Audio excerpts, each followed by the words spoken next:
up to and beyond the Irtysh. This was Kazakh territory. Everybody knows this. And so it is not that the Russians gave the Kazakhs territory. The real truth is the Kazakhs have given the Russians some territory. And I think we ought to think about it like this. And I think we need to pay very close attention to this kind of story, and we need to challenge this kind of story. I mean, I don't know if your newspapers or your news organizations would accept a story, but you can then use this as an excuse to investigate, and you can find out that Orenburg and Omsk and these towns were once Kazakh. The people who lived in these towns were Kazakhs. And I've got many photographs that can show you the streets of Orenburg when they were full of Kazakh people, and a few Russian soldiers, but nobody else. So I don't believe I'm saying anything controversial when I say, maybe it is controversial, and I don't have to face the consequences. But I think that this is an important question, and I think you should challenge it. The steppe lands have been reduced and reduced and reduced, and we know that from the 18th century onwards, really maybe even before that, first of all the Bashkir territories were taken, and then further and further south until the Russians moved into the steppe. And I think I'm very the reason they did it, I understand. The Russians moved south because they wanted stability. It wasn't that they were interested in these lands per se necessarily, because don't forget, a large part of the center of Kazakhstan is salt desert. It's not much use for agriculture or anything, but they wanted stability. And I think the Kazakhs are perfectly capable of controlling the stability of these territories. They don't need anybody else on the outside. And we need to be very cautious and to challenge in the nicest way, of course, in the nicest, most polite way, and to tell the Russians that they don't seem to read their own history books, which tell about how these lands had always been Kazakh. You only have to look at the territory themselves and look at the names of the places, and you'll see the names of the places are in the Kazakh language, and most of them, not in the Russian language.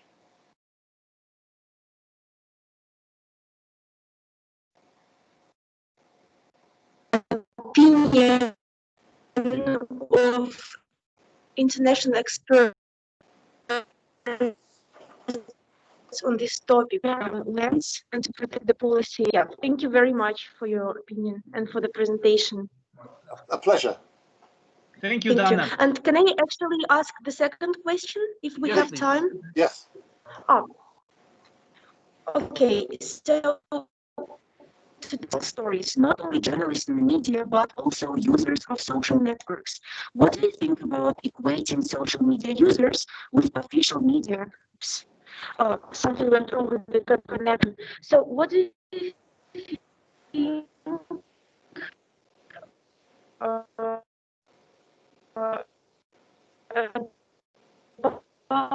the social media along?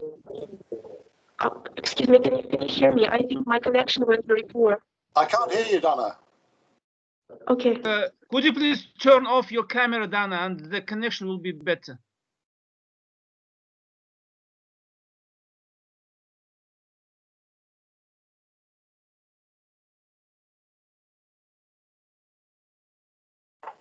I think she's turned off the microphone. Yeah.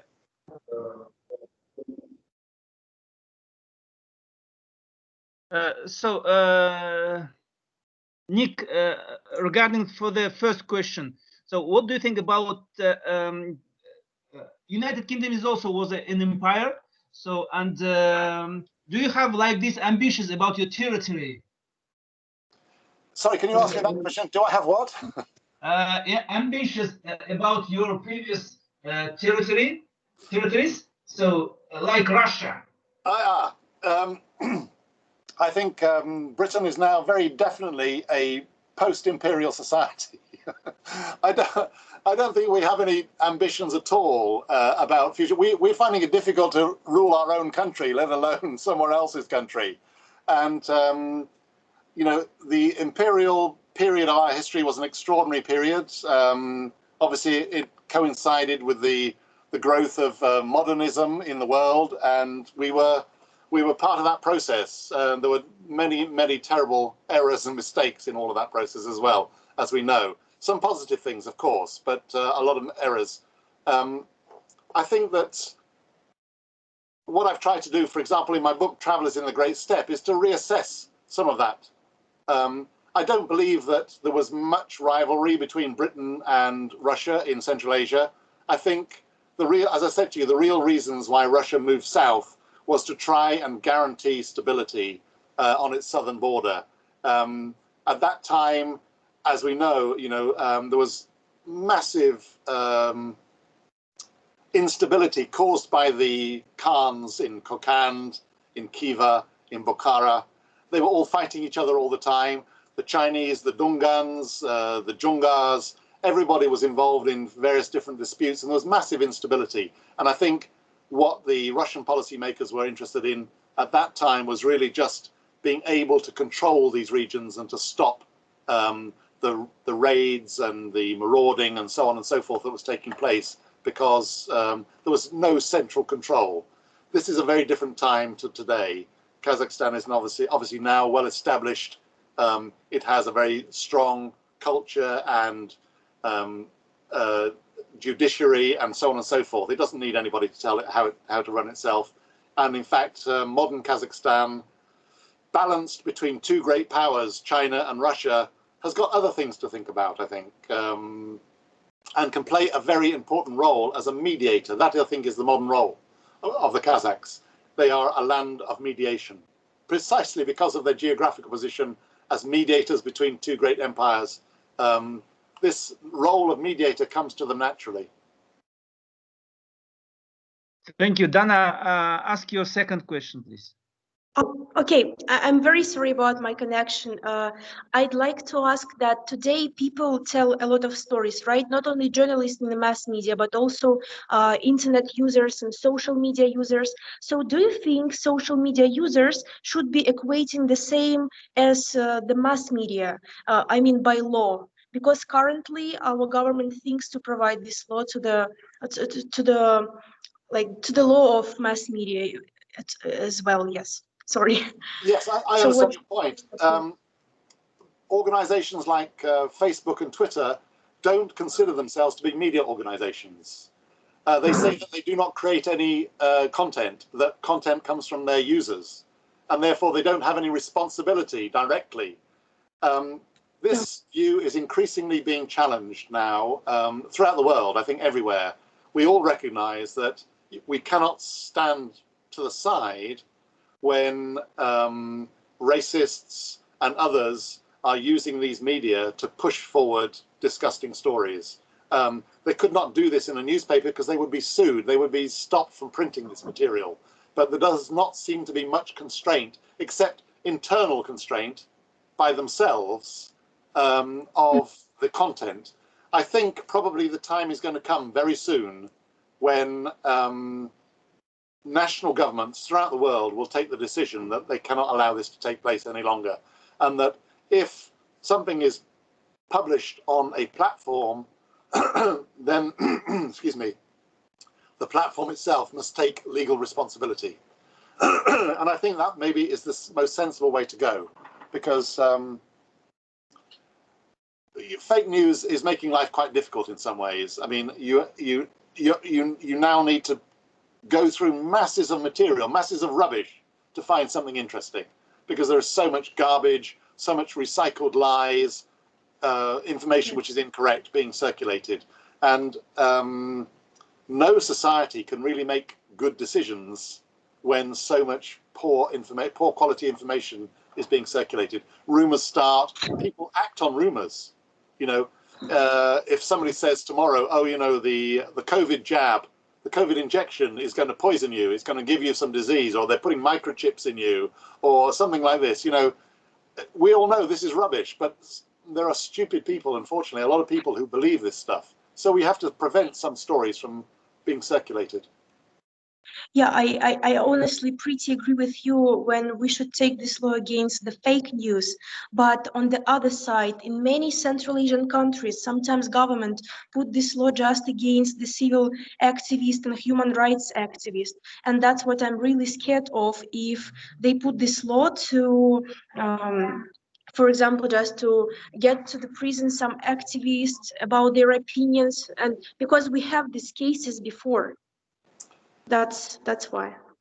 I agree with you entirely. That's a very difficult question to resolve. How do you have just enough freedom but not too much freedom?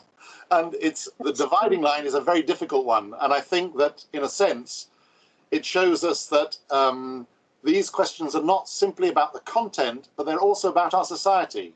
You know, what control do we have in our legislature, in our lawmakers, for example, to make the atmosphere right so that we can question without shutting down legitimate questioning. And I think that is a dilemma. It's a genuine dilemma, but it's one which actually has been with human society for a long time. There has always been this dilemma about how do you allow people to say so, how do you allow people to speak truth to power? That's what it comes down to. And we have to defend our right to do that without defending somebody who wants to speak rubbish to power or speak lies to power.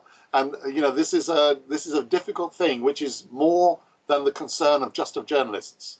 We know that our job is to produce good quality information.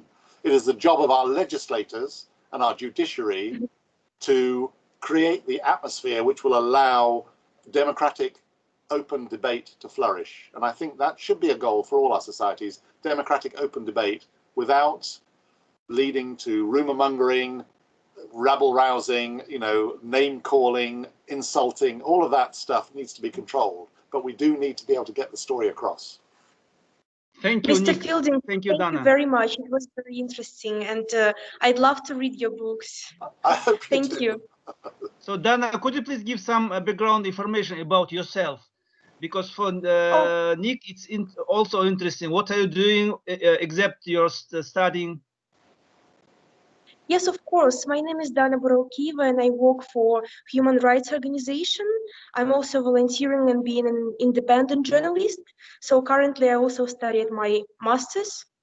Yeah, and in my dissertation paper, I'm going to work on the human rights in media in the post-Soviet countries. Fantastic. So it was very, very interesting for me to listen to you today. Thank you very much. No, it's my pleasure. And I'm a trustee of an organization called State Watch. And State Watch produces information about the activities of states in Europe.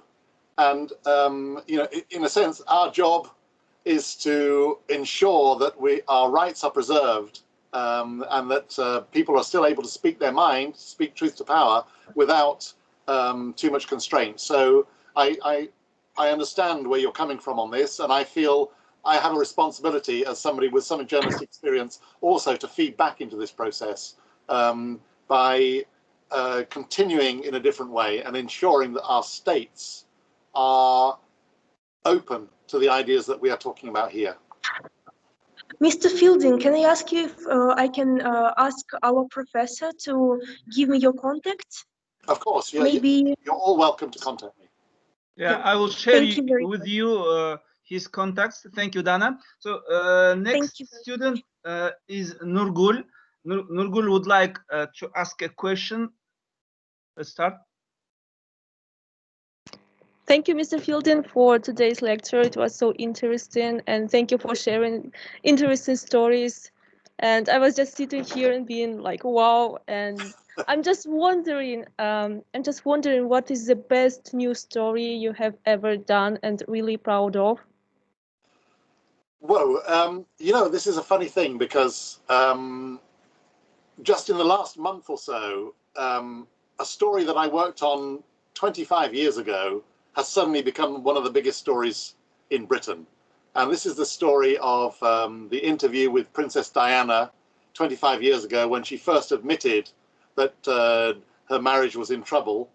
And at the time, I wrote a story to say that the reporter who got that story had used fake documents. Now, in order to get the interview with her, he made some fake documents and he showed them to her brother, and those documents persuaded her brother to go to his sister, Princess Diana, and do the interview with him, okay, with this reporter. So 25 years ago, we wrote that story. It was on the front page of the newspaper, and it was inside 2 pages, 3 pages. The next week, more material, same story. This BBC reporter faked the documents that got the Diana interview, the biggest interview in the world, okay? At the time when I wrote it, it disappeared. You know, nobody followed it. Nobody was interested in the story. And then, because it's the 25th anniversary of that story, suddenly people discovered my story again. And now, for the last month, the newspapers have been full of my old story about the faking of the documents by the BBC journalist. And I've done 3 television interviews, big interviews for documentaries and so on. And if you'd asked me 6 months ago, my top 10 stories, that wouldn't even have been in the top 10. But now I have to say, it's one of the biggest stories I ever wrote, because everybody now is talking about it. So I don't know if that's the biggest story I ever wrote, but it's certainly now, it has to be up there with all of them. I think, you know, I've been very fortunate. I worked in newspapers at a time when they were very well resourced, when there was an appetite for getting these kind of big stories. And I had fantastic experiences traveling around the world. As I said, 2 weeks in every 4 weeks I was traveling, and I didn't know where I was going to be. You know, sort of, sometimes it was animals, sometimes it was humans. It was all different kinds of stories. But I think that the ones that I've shown you today are amongst my top 10. I mean, the experience of going to Africa and working with those elephants. What a life. I spent 2 weeks in the wildest part of Africa, out of touch with everybody, doing this crazy story with a helicopter and an elephant. I mean, these things come just once in your life. And so, and at the same time, you know, the story of Cambodia and taking the families back to try and find their lost children. This was something that, oh, you know, when I think about it now, I get emotional. It was a very, very tough assignment, very, very sad, and yet it was a human story. And I think as journalists, we have to be prepared. We have to know that these are the stories that really affect people.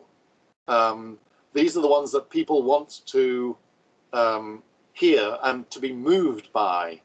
And I feel that in that case, for example, that story of Cambodia, a lot of people were moved by this story, and it was a very tragic outcome. But nonetheless, it was a great piece of journalism to bring home the horrors that it meant to lose your child in this circumstance. So yeah, I can't give you a precise story about the best one, because next week it might be different. But I presented some of the best ones in this talk today. Thank you, Nurgul. Thank you a lot. I give some info. Also showed what incredible things that journalists can do besides his actual job. Thank you, Nurgul. Give some background information about yourself. What are you doing? Well, now I'm getting a master's degree at Eurasian University, and also besides that, I have been working on a local television here in Kazakhstan, and yeah, I think that's all. But thank you for the lecture; it was so interesting. Thank you. Thank you, Nurgul. And the next student is Aygerim. Aygerim, introduce yourself first, and then ask your question, please. Hello. Thank you for today's lecture. My name is Aygerim. I'm studying and working as a journalist for the First President's Fund and Cover Program project. And I want to ask you a couple of questions. Your biography is incredibly, to be honest, and it looks like a script for a movie. Your contribution to journalism is great, and your work is very interesting. I think that working as a journalist and investigator is exciting but difficult and dangerous. Have you ever thought to leave it all and do something else? And the second question is, share a few principles that gave you the strength to continue your investigation. Well, that's an interesting question, Igrim. Thank you. I've never thought of leaving my profession. I could never leave it. And I'll tell you something. The most important quality of a journalist is to be nosy. You know what I mean by nosy? You know, just always to want to know. I want to know. I can't stand not knowing. I have an unsatisfiable desire to know what is happening about something or other. And that is what drives me. And I don't want anybody stopping me from knowing. So this drives me on and on and on. And it always has kept me busy. And you're right, sometimes it can be dangerous. I remember I was in Bangladesh, and I was in the south of the country, in Chittagong. And there was some trouble in Chittagong at the time, nothing to do with us, but some trouble between Islamists and others in the city, and somebody was killed. And we didn't know this at the time. We were in a white van driving through the town of Chittagong, and suddenly we saw hundreds of people running down the street, and we didn't know what was happening. We just stayed there, and behind them we saw a motorbike with 3 people on the motorbike, and the 2 people on the back both were carrying Kalashnikov. And they came straight to our vehicle, and I was in the vehicle, and the one guy put the gun right up to the window, and I thought, he's going to fire, he's going to shoot. And then suddenly he took another look, and he put the gun down, and they drove off. What we found out afterwards is that there had been a fight between 2 groups, and that one group had killed somebody, and then they had got into a van, a white van, and they had driven away. And so these people were looking for revenge, and they thought we were the same people. They thought we were the killers. And so I don't know how we escaped. It was so fortunate. It was so fortunate. But these are the kind of things that can happen sometimes. Sometimes it can be dangerous. And other things in Afghanistan and places like that, I had very dangerous times. But the reward comes to you when you're able to write the story and to get across what you've been trying to do. And that has always, for me, been sufficient reward. It's been enough of a reward to keep me going. And I think that this irrepressible desire to know is an important element. You can't be, if you're a serious journalist, it's very hard to be neutral about something. You have to become involved in a way. I don't mean that you should be biased, but you have to be part of something. You need to know for a reason. You know, you need to be writing your story for a reason a lot of the time. And that gives you the best stories. Of course, we all have to write stories which are just, you know, something happened today and it was a bit boring and it happened and then something happens tomorrow. We all have to write that kind of story, of course. But the ones that really get you going are the ones that mean something. And I think that if you can keep that in your journalism, it doesn't have to be every day, but if you keep that in your journalism, then I think you'll always stay in this profession. Thank you very much. My pleasure. Thank you, Igrim. Dana, yeah, sorry, Bakhtgul, your question, please. Hello, thank you for presentation. It's very helpful for us. My name is Bakhtgul. I study for master degree. I write dissertation on copyright in internet. My question is related to Dana's question about what Russian politics said about the territory of Kazakhstan. How do you think our media should react in the situation? Would the historical articles helps in the situation? Yes, I think obviously it's important. I don't think anybody wants to create a big incident, but I mean there is a kind of regularity about this now from Russian politicians. Maybe they are just feeling that they want to tease the Kazakhs, just to kind of make a joke at their expense. Maybe they feel that Kazakhstan is becoming too important and is, threatening their sense of importance. I don't know, something like this. But I think that it's important to be measured in the response, to be calm, not to deal with it on their terms, but to deal with it on Kazakh terms. Kazakhstan has many qualities to speak of. Stability, generally extremely stable, strong country. It has done a lot to lift its people from poverty into a good standard of living. It's worth emphasizing these kind of things, and at the same time pointing out historically the truth about borders. And you might want to ask these same people, can they give us the history? Because I don't believe they know their own history. They do not know their own history. I have looked in quite a lot of detail at the history of the move south by the Russians. It's a very interesting subject. A book has just been published in English. It's the first history of the Russian conquest of Central Asia for more than 100 years. And it's a brilliant book written by Alexander Morrison, who used to be a teacher at Nazarbayev University. He was a professor at that university. It gives a clear clear response to these people who say that that Kazakhstan is a gift. Kazakhstan is not a gift from anybody. It's a gift from its people to the world. I think that's the real truth, and not from the Russians to the Kazakhs. Oh, thank you. Thank you, Bakhitgul. And Karina is ready to ask you. So Karina, give some information about yourself and ask your question, please.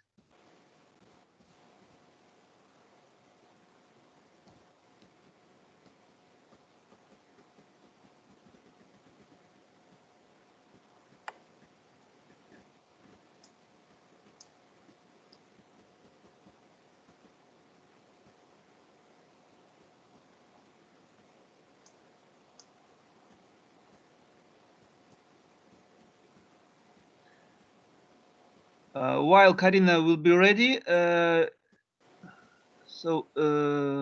Aida wants to ask a question. So, Aida?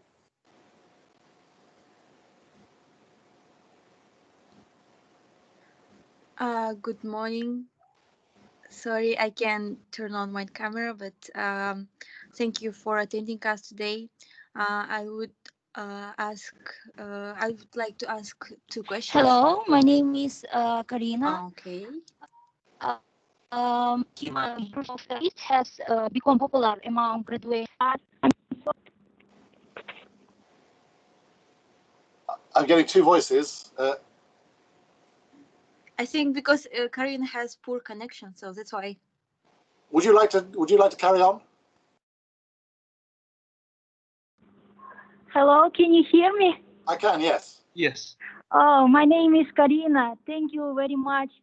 I have such a question for you. Now, the profession of SMM specialist has become popular among graduates of journalism faculties.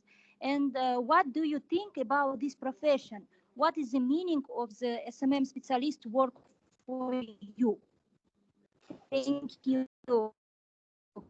Did you say, what did you say? SMS specialist? I couldn't. SMM specialist. It's like social media. Oh, I see. Yes. Yeah.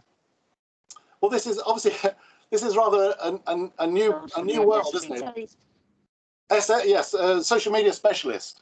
I think, from what I can see, I mean, it's one of the main ways in which people are being employed working in media these days is monitoring, analyzing, creating social media messaging, and so on. And it's a very interesting area.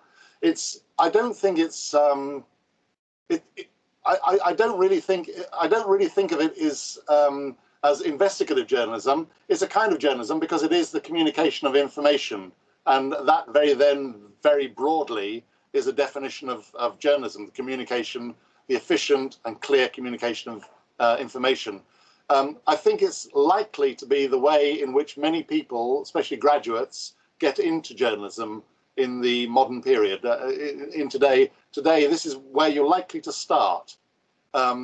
In other words, responding, watching what people are saying about you or your organization, responding, getting it out in as many different ways as possible. And we know now that young people are not reading newspapers. They are consuming knowledge in many different ways, but mostly in very small pieces.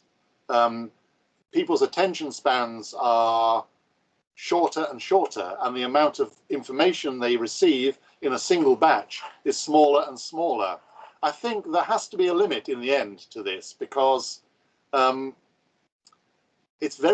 are some things which just cannot be explained in social media terms. This is a very, very small tool in the overall picture. It gives you an idea, it gives you a small insight into things, but it does not give you a broad picture, so that it can only ever be part of a much bigger strategy.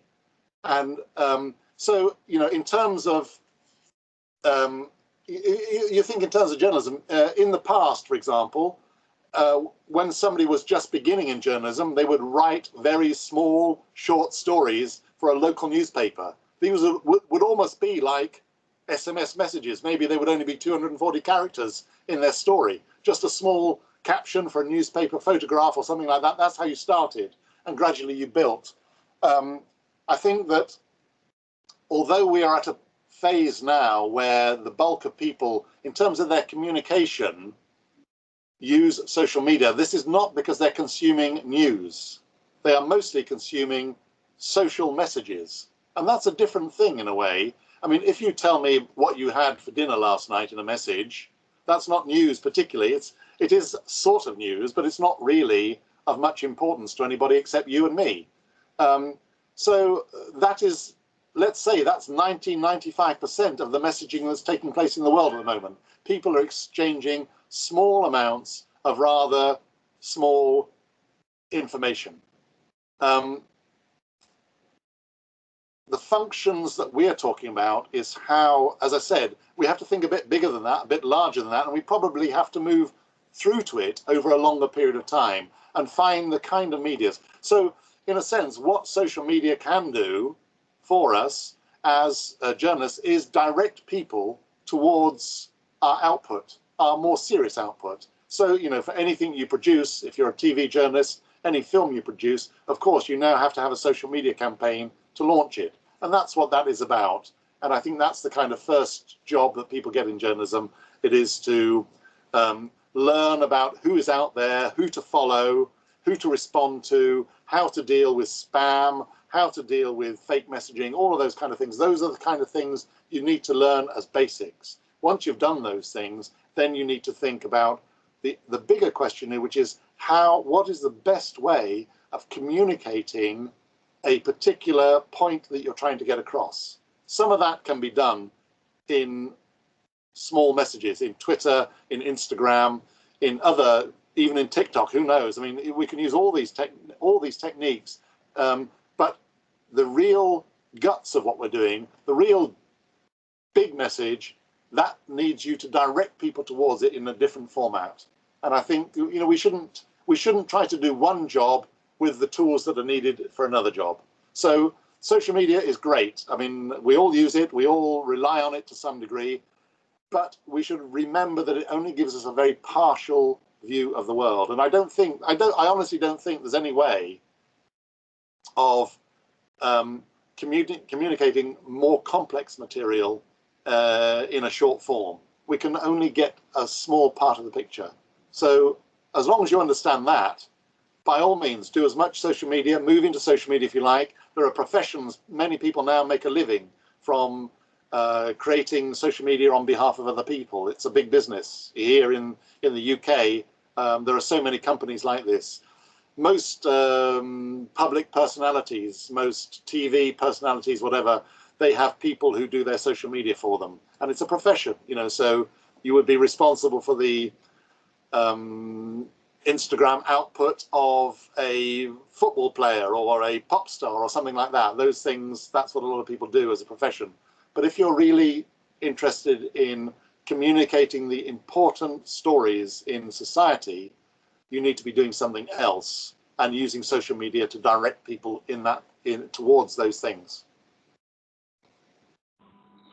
Thank you for your opinion. I agree with you, and I'm now studying the specific of this profession. So I was interested in your opinion. Thank you so much. My pleasure. Thank you, Karina. And Aida, your turn. Okay, do you hear me? I can, yes. Okay, thank you. So, yeah, my name is Aida. I'm studying at Eurasian National University, doing my master's degree.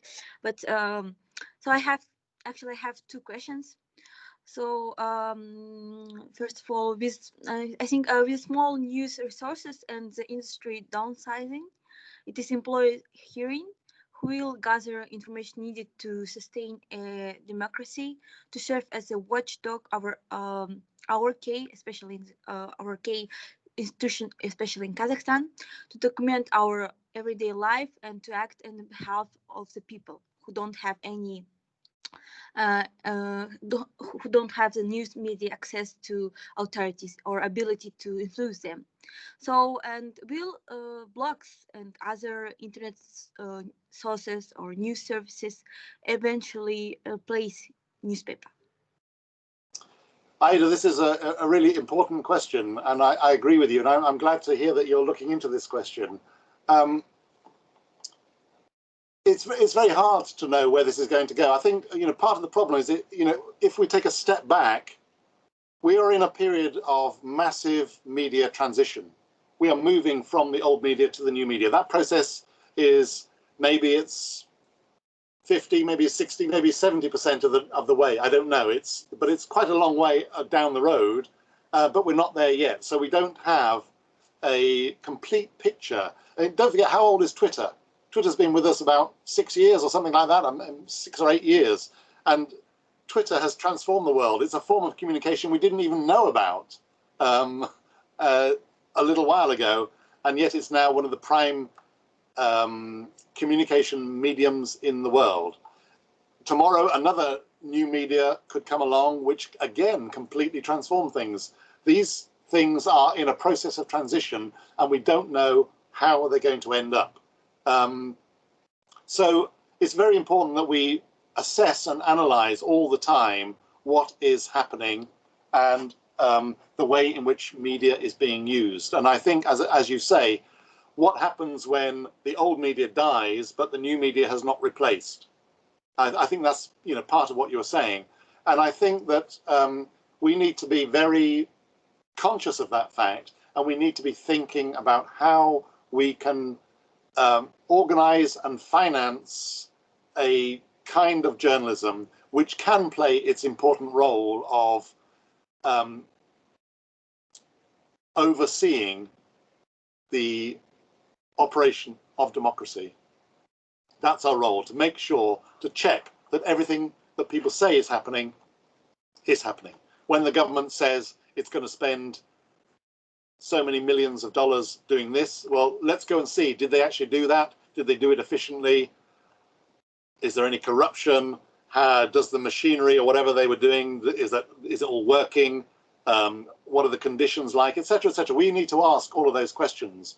And if we were all just here with our handheld phones or whatever, just tapping social media messages to each other, we would not be able to answer those questions. We would not be able to answer those questions. So we need to think about this. And I don't know, I've seen lots of different responses. For example, people are saying, well, let's tax the big media organizations, Google and Twitter and so on. Let's get them to pay some money so that they can finance local journalism. That sounds fine in principle, but there are lots of pitfalls. One thing I could say to you, for example, the journalist organizations that I mentioned at the end of my speech, the Bureau of Investigative Journalism, the Center for Investigative Journalism, etc., all of these are supported, well, mostly they're supported by philanthropists, by wealthy people who've agreed to give $5 or $10 million a year or something like this, without any strings attached, without any questions being asked. In other words, they don't exert any influence on the subjects which are being studied with this money, and that is allowing this kind of journalism to exist. there are pitfalls with that, of course. What happens if the funder starts putting conditions on the funding? It becomes problematic. What happens if the state doesn't like the funder and stops him giving money or her giving money? That is also problematic. Sometimes this is done by external NGOs who work in a country, and then you find, for example, I think we know in Russia now, the Russians are very unhappy about external NGOs operating in their country and creating policy documents which they don't like. So we have to be inventive and creative all the time to try and find ways to sustain serious journalism that looks in detail at these things. And I honestly don't know the answer to this. I've tried different things. I've tried starting online newsletters, hoping that I could sell subscriptions, but nobody wants to buy them. And this is not just my story. I think this is many people's story. Many big organizations can't find people willing to put money to pay for content online. It's very, very hard unless you have, I don't know, stock market information or something which you can't get any other way, then people will pay, but otherwise they won't pay. So philanthropy might be an answer. Local taxation might be an answer. Crowdfunding might be an answer. Some bodies work through crowdfunding. There are lots of ways, I think, that probably we don't even know about yet, which will come to us. You know, there are many glorious and brilliant things about social media, the way they can bring people together that were unexpected, that we didn't expect to put together. And we need to explore all the options that we can to ensure that there are independent centers of journalism where people can work without being worried about what they write. They can write because it's important, not because the state or this body or this person or something is telling them, but because intrinsically within themselves these things are important. And I think that is a big problem. As I say, I don't have the final answers, but I can see some indications of ways to go. And you know, these big investigative organizations, journalist organizations are succeeding, but only in a limited way. As I've said to you, I think I am concerned about the fact that it's only data journalism that they're doing, because the alternative, the kind of journalism I did all my life, is very expensive. You know, if you think that it's going to cost $250,000 a year to run one journalist, or you can have 20 people sitting in a room working on social media for the same money, what do you have? So we need to think about this creatively and work out how we can do it and continue. What the bottom line is this, that without what we do, our democracy is going to be in a difficult position. And that's the thing never to forget.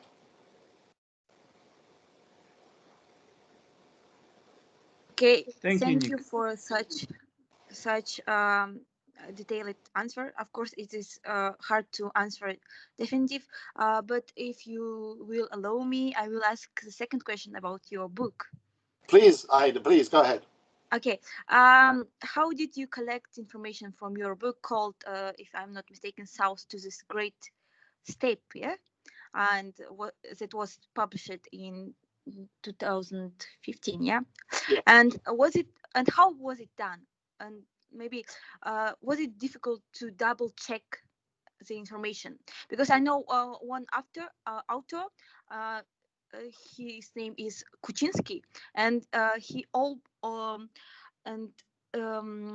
mean, what the information about your book is almost in the same period, so that's why I'm very interested. Well, of course, this book relates to the middle of the 19th century, 1850s, late 1840s, 1850s. It required quite a number of things. For starters, it required me to know the texts written by both Thomas Atkinson and Lucy Atkinson. They both wrote books.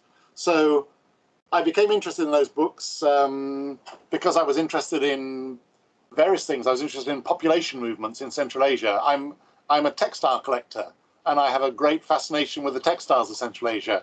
And I was interested in the illustrations in Thomas Atkinson's books because they showed examples of the textiles. So I had to know these texts very well. And then when I began reading the book, Thomas's book, I I began to hear about this town called, he calls it Kopal, K-O-P-A-L. And when I first looked, I couldn't even find Kopal on a map anywhere. And I was really confused. And eventually, using Google Earth and just going and drawing up the place of Semirache, I made it bigger and bigger and bigger until eventually I saw this place called Kapal on Google Earth. And I thought, Kapal, is it possibly the same place? And so that's how I discovered Kapal. It took me a long, long time. And then bit by bit, I began to trace the journeys on maps. And then I began to use the pictures on Google Earth. You know, on Google Earth, you can place pictures in the maps. So I began to look at the pictures and then build up an idea of where this place was. And then I began to think about, well, I should travel to this place. I need to see for myself. So in 2014, I made my first journey to Semirache and visited Kapal. I visited the museum in Kapal, and there the woman who ran the museum showed me some documentation which related to Abakumov, who was the Cossack officer who's mentioned in Thomas Atkinson's book. And these were documents written by Abakumov, and a little bit more information. Then I found Thomas Atkinson's diaries, and his diaries were preserved in the Royal Geographical Society in London. So I spent many weeks going there every week and copying down the diary entries in his very, very tiny handwriting, retyping it into my laptop, and that gave me more information about what was happening, stuff which was not included in the book. And then, of course, I did the same with Lucy's book. And then I began to look for other people who had traveled in the region at the same time. There weren't many, to be honest with you, but I found a few references like that. And I then began to wonder about who are the people that are mentioned in this book. I mean, for example, he has a picture of someone he calls Sultan Sukh. Now, who was, and he says, oh, he was a very famous, he was one of the members of the senior Jus. And I was looking through records and I couldn't find Sukh anywhere, Sultan Sukh. And then I found out, well, actually, this is because Thomas didn't hear his name properly. His name really was Sultan Suyuk. And then I found out Sultan Suyuk was Sultan Suyuk Ablakhanov. And then I knew who he was. He was a historic figure. So I had connected a figure and a drawing and a picture in the book with a real person. And then I began to find more and more like this, and bit by bit to picture and to put together this story. And so I was able then to write a reasonable account of the journey that Thomas and Lucy had taken. I knew the places. I was able to go to these places myself and to photograph them. I was able to visit the exact locations in Kapal, the Tamchibulak, the great Tamchibulak spring, which is where their child was born. And they called this child Alatau Tamchibulak. That's the name they gave to their son, Alatau Tamchibulak Atkinson. Alatau because of the mountains, Tamchibulak because of the spring next to where he was born, and Atkinson because of his family.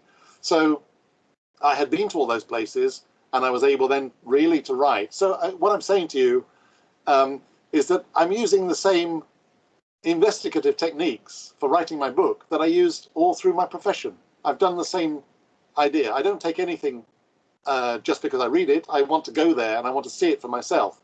And in fact, you know, we were able in the end to put up a memorial, a big stone in Kapal to the memory of the Atkinsons, and it's written in Kazakh and in English, and it says this is the place where Lucy gave birth to their child, Alatau Tamchibulak. And I'm really proud of that. I'm really proud that the Kazakhs have chosen to honor these English people who came to their country when nobody knew about it and wrote about it. And we've been able to, you know, have an impact on this place. And also, there's another importance, and I think this is a really big thing, and it's something that I ask you to think about. Of course, Kazakh society traditionally, until probably some point in the 20th century, was a society where the written word was not important. Communication was by different forms. It was by oral techniques. We have the great sort of poems of the steppe. We have the stories that parents told to their children, and so on. Those were the forms of communication, different forms of mass communication to today. So what it means is that the history of the Kazakhs is a history written to some degree by outsiders. And Thomas and Lucy's account of their time in Kazakhstan, in the Kazakh territories at that time, is very much part of the history of your country, because they wrote it down as they saw it, when nobody else was writing anything down. Their description of Sultan Suyuk, maybe he didn't get his name right, but everything else he got about him, the clothing he was wearing, the circumstances, the character, you hear Sultan Suyuk's voice when you read Thomas Atkinson. Here's the voice of somebody from 150 years ago speaking to you directly today, somebody who's not recorded in Kazakh history, in Kazakh, by Kazakhs, somebody who's recorded by an outsider. So I think my book is, in a way, it's also a contribution to the history of your country. And this is why I decided to write the second book, Travelers in the Great Steppe, because I thought that, well, it's not just Thomas and Lucy Atkinson, there are others who came and who also experienced. So, for example, John Castle, who visits the junior Jus in the 1730s. He meets the Khan of the junior Jus at that time, and he talks to him and he has conversations with him. And those are the only recorded conversations we know of between the leader of the junior Jus and somebody from outside in the 1700s.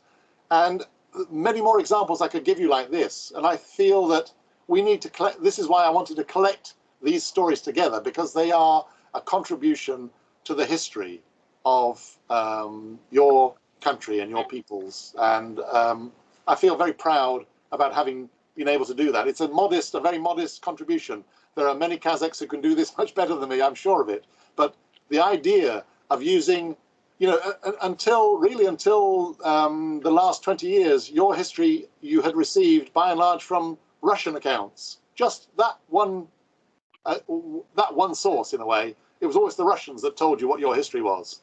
My point is to tell you, well, it's not just the Russians. There are many others out there who also came to your territory, who also recorded what they saw and and wrote it down. And we need to listen to those voices as well to get a full idea. And this is why we can talk back to those Russians who say that Kazakhstan is a gift to the Russians. We can say, well, listen, we can go a long way back and we can hear the voices of people in the past who tell us something different. And they weren't just Kazakhs, they were outsiders. They were people that also knew what was going on, and they have a very different picture to you.